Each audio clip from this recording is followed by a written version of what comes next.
ಪಟ್ಟಶಿಷ್ಯ ಪಟ್ಟಬವಣೆ. ಚೀಣಿ ಜನರು ಈ ಯೋಗಿಯನ್ನು ಗೋಡೆಯನ್ನು ದಿಟ್ಟಿಸುವ ಬ್ರಾಹ್ಮಣ ಎಂದು ಕರೆಯತೊಡಗಿದರು.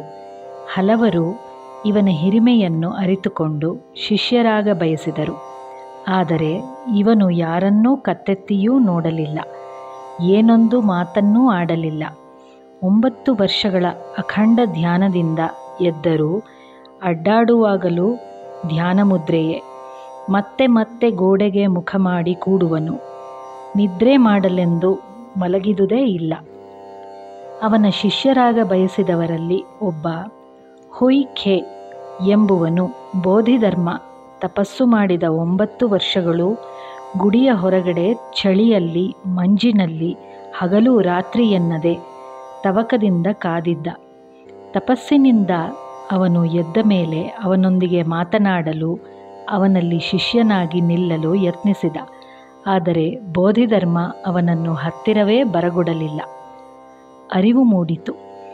ಕಡೆಗೆ ತುಂಬ ಬೇಸರದಿಂದ ಹುಯ್ ಖೆ ತನ್ನ ಎಡಗೈಯನ್ನೇ ಕತ್ತರಿಸಿ ಬೋಧಿಧರ್ಮನ ಮುಂದಿರಿಸಿ, ಇದು ನನ್ನ ಶ್ರದ್ಧೆಯ ಕುರುಹು ಎಂದಾಗ ಬೋಧಿಧರ್ಮ ಅವನತ್ತ ನೋಡಿ ಕೇಳಿದ, ನಿನಗೇನು ಬೇಕು? ನನಗೆ ಮನಸ್ಸಿನ ನೆಮ್ಮದಿಯಿಲ್ಲ, ದಯಮಾಡಿ ನನ್ನ ಮನಸ್ಸನ್ನು ಶಮನಗೊಳಿಸಿರಿ. ಸರಿ, ನಿನ್ನ ಮನಸ್ಸನ್ನು ಇಲ್ಲಿಗೆ ತೆಗೆದುಕೊಂಡು ಬಾ, ನನ್ನ ಮುಂದಿರಿಸು, ಶಮನಗೊಳಿಸುತ್ತೇನೆ. ಆದರೆ ಮನಸ್ಸನ್ನು ಅರಸಿ ಹೊರಟರೆ ಅದು ನನ್ನ ಕೈಗೆ ಸಿಗದಲ್ಲ. ಮನಸ್ಸು ಎಲ್ಲಿದೆಯೆಂಬುದೇ ತಿಳಿಯದು. ನೋಡಿದೆಯಾ, ನಿನ್ನ ಮನಸ್ಸನ್ನು ಆಗಲೇ ಶಮನ ಮಾಡಿದ್ದೇನೆ. ಹುಯ್ ಖೆಯ ಸಾರ್ಥಕ ಸಾಧನೆ. ಈ ಮಾತುಕತೆ ಮುಗಿದೊಡನೆ ಹುಯ್ ಖೆಗೆ ಜ್ಞಾನೋದಯವಾಯಿತು. ಅರಿವು ಮೂಡಿತು. ಮನಸ್ಸು ನೆಮ್ಮದಿಯಾಯಿತು. ಬೇರೆ ಸಾಧನೆಯೇ ಬೇಕಾಗಲಿಲ್ಲ. ಮುಂದೆ ಬೋಧಿಧರ್ಮ ಇವನಿಗೆ ತನ್ನ ಪರಂಪರೆಯ ದೀಕ್ಷೆಯನ್ನು ಕೊಟ್ಟ. ತನ್ನ ನಂತರ ಇವನೇ ಗುರುವೆಂದು ಸೂಚಿಸಿದ.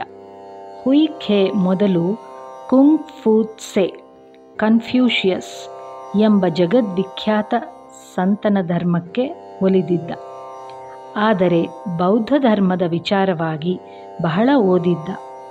ಅವನು ಬೋಧಿಧರ್ಮನ ಬಳಿ ಬಂದಾಗ 41 ವರ್ಷ ವಯಸ್ಸಿನವನು. ಆ ಬೋಧಿಧರ್ಮ ಅವನನ್ನು ಶಿಷ್ಯನನ್ನಾಗಿ ಪರಿಗ್ರಹಿಸಿದ ಮೇಲೆ 4-5 ವರ್ಷಗಳು ಅವನ ಬಳಿಯೇ ಇದ್ದು ಹುಯ್ ಖೆ ಸಾಧನೆಯನ್ನು ನಡೆಸಿದ. ಗುರುವಿನ ಆಶೀರ್ವಾದದಿಂದ, ತನ್ನ ಸಾಧನೆಯ ಬಲದಿಂದ ಇವನು ಸಂಬೋಧಿಯನ್ನು ಪಡೆದ. ಅನಂತರ ಗುರುವಿನ ಬಳಿಯಿಂದ ಹೊರಟು 5 ವರ್ಷಗಳ ಕಾಲ ಜನರಿಗೆ ಉಪದೇಶ ಮಾಡುತ್ತಾ ತನ್ನ ಸಾಧನೆಯನ್ನು ನಡೆಸುತ್ತಾ ಕಳೆದ. ಕಡೆಗಾಲದ ಸೋಜಿಗ. ಬೋಧಿಧರ್ಮನು ಅಲ್ಲಿಂದ ಹೊರಟು ಲೋ ಯುಂಗ್ ಎಂಬ ಪ್ರದೇಶಕ್ಕೆ ಬಂದ. ಇಲ್ಲಿ ಒಂದು ಅದ್ಭುತವಾದ ವಿಹಾರವಿದ್ದಿತು. ಯುಂಗ್ ಸ್ನಿಂಗ್ ಸು ಎಂದು ಅದರ ಹೆಸರು. ಅದನ್ನು ಕಟ್ಟಿದ ವರ್ಷ ಕ್ರಿಸ್ತಶಕ 516. ಅದರ ವೈಭವ ಚೀನ ದೇಶದಲ್ಲೆಲ್ಲ ಮನೆಮಾತಾಗಿದ್ದಿತು. ಬೋಧಿಧರ್ಮ ತನ್ನ ಕಡೆಗಾಲದ 9 ವರ್ಷಗಳನ್ನು ಇಲ್ಲಿ ಕಳೆದ. ಈಗ ಬಂದ ಜನರಿಗೆ ಧರ್ಮ ಬೋಧನೆಯನ್ನು ಮಾಡಲು ಸಿದ್ಧನಾದ. ಅವನ ಉಪದೇಶಕ್ಕೆಂದು ಹಾತೊರೆದು ಜನ ಬರುತ್ತಿದ್ದರು. ಅಲ್ಲಿ ಧ್ಯಾನವನ್ನು ಅಭ್ಯಾಸ ಮಾಡುತ್ತಾ ತೀವ್ರ ತಪಸ್ಸನ್ನು ಕೈಗೊಂಡರು. ಜಗತ್ತನ್ನು ಬಿಟ್ಟ.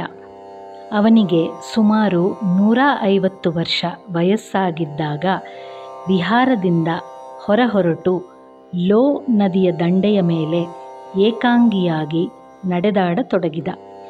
ಅಲ್ಲಿಂದ ಎಲ್ಲಿಯೋ ಹೊರಟು ಹೋದನೆಂದು, ಅವನು ಎಲ್ಲಿಗೆ ಹೋದನೆಂಬುದು ಯಾರಿಗೂ ತಿಳಿಯದೆಂದೂ ಹೇಳುತ್ತಾರೆ. ಇನ್ನೊಂದು ಪ್ರತೀತಿ, ಅವನು ಲೋ ಯಂಗ್ನ ಹೊರಗಿದ್ದ ಸಿಯುಂಗ್ ಚಾನ್ ಶನ್ ಎಂಬ ಬೆಟ್ಟದ ಮೇಲೆ ತೀರಿಕೊಂಡನೆಂದು, ಅವನ ಕಳೇಬರವನ್ನು ಅಲ್ಲಿಯೇ ಸಮಾಧಿ ಮಾಡಿದರೆಂದೂ ಹೇಳುತ್ತಾರೆ. ಅವನು ತೀರಿಕೊಂಡ ವರ್ಷ ಕ್ರಿಸ್ತಶಕ 534 ಎಂದು ಸಾಮಾನ್ಯವಾಗಿ ಒಪ್ಪಿರುವ ವಿಚಾರ. ಅವನ ನಿರ್ಯಾಣ ತಿಥಿ ಅಕ್ಟೋಬರ್ 5ನೇ ದಿನ ಎಂದು ಜಪಾನಿನಲ್ಲಿ ಆಚರಿಸುವರು. ಇನ್ನೊಂದು ಕಥೆ. ಈ ವಿಚಾರವಾಗಿ ಒಂದು ಕಥೆಯೂ ಬಳಕೆಯಲ್ಲಿದೆ. ಸುಂಗ್ ಯುನ್ ಎಂಬ ಭಿಕ್ಷು ಧರ್ಮಗ್ರಂಥಗಳನ್ನು ಸಂಗ್ರಹಿಸಲೆಂದು ಮಧ್ಯ ಏಷ್ಯಾ ಪ್ರದೇಶಕ್ಕೆ ಹೋಗಿದ್ದ. ತನ್ನ ಕೆಲಸವನ್ನು ತೀರಿಸಿಕೊಂಡು ಚೀನಕ್ಕೆ ಹಿಂದಿರುಗುವಾಗ ಪಾಮಿರ್ ನಾಡಿನಲ್ಲಿದ್ದ ವೈ ಎಂಬಲ್ಲಿ ಬೋಧಿಧರ್ಮನನ್ನು ಭೇಟಿ ಮಾಡಿದ. ಬೋಧಿಧರ್ಮನು ಸನ್ಯಾಸಿಗಳು ಹಿಡಿದುಕೊಳ್ಳುವ ದಂಡವನ್ನು ಹೆಗಲ ಮೇಲೆ ಹೊತ್ತಿದ್ದ. ಅದರ ತುದಿಯಿಂದ ಅವನ ಒಂದು ಜೋಡು ನೇತಾಡುತ್ತಿತ್ತು. ಇದು ಆ ಭಿಕ್ಷುವಿಗೆ ಸೋಜಿಗವೆನಿಸಿತು. ಮತ್ತೊಂದು ಜೋಡು ಎಲ್ಲಿ? ಚೀನಕ್ಕೆ ಹಿಂದಿರುಗಿದ ಮೇಲೆ ಅವನಿಗೆ ತಿಳಿಯಿತು, ಬೋಧಿಧರ್ಮ ತೀರಿಕೊಂಡು ಆಗಲೇ 3 ವರ್ಷಗಳು ಕಳೆದಿದ್ದುವೆಂದು. ಮತ್ತೆ ತಾನು ಕಂಡವನು ಬೋಧಿಧರ್ಮನೋ ಅಲ್ಲವೋ ಎಂಬ ಚಿಂತೆ ಅವನನ್ನು ಕಾಡತೊಡಗಿತು. ತಾನು ಕಂಡುದನ್ನು ಅಲ್ಲಿನ ಜನರಿಗೆ ತಿಳಿಸಲು ಶಿಷ್ಯರು ಸ್ಯುಂಗ್ ಶ್ವಾನ್ ಶನ್ ಬೆಟ್ಟದ ಮೇಲೆ ಬೋಧಿಧರ್ಮನ ಕಳೇಬರವನ್ನು ಹುಗಿದಿದ್ದ ಸಮಾಧಿ ಮಂದಿರವನ್ನು ತೆರೆದು ನೋಡಿದರು. ಅಲ್ಲಿ ಬೋಧಿಧರ್ಮನ ಶರೀರವಿದ್ದೆಡೆ ಅವನ ಒಂದೇ ಒಂದು ಜೋಡಿದ್ದಿತು. ಶರೀರವೂ ಇರಲಿಲ್ಲ, ಮತ್ತೊಂದು ಜೋಡೂ ಇರಲಿಲ್ಲ. ಸ್ಮಾರಕ.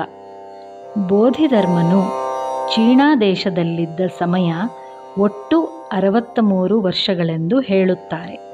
ಅವನು ತೀರಿಕೊಂಡ ಮೇಲೆ ಚೀನಾ ದೇಶದ ಚಕ್ರವರ್ತಿಯು ಅವನಿಗೆ ಪರಮಸಂಬೋಧಿಯ ಧ್ಯಾನಾಚಾರ್ಯ ಯುವಾನ್ ಚುಚ್ ಛನ್ ಶಿಹಿ ಎಂಬ ಪ್ರಶಸ್ತಿಯನ್ನು ಕೊಟ್ಟು ಅವನ ನೆನಪನ್ನು ಸನ್ಮಾನಿಸಿದ.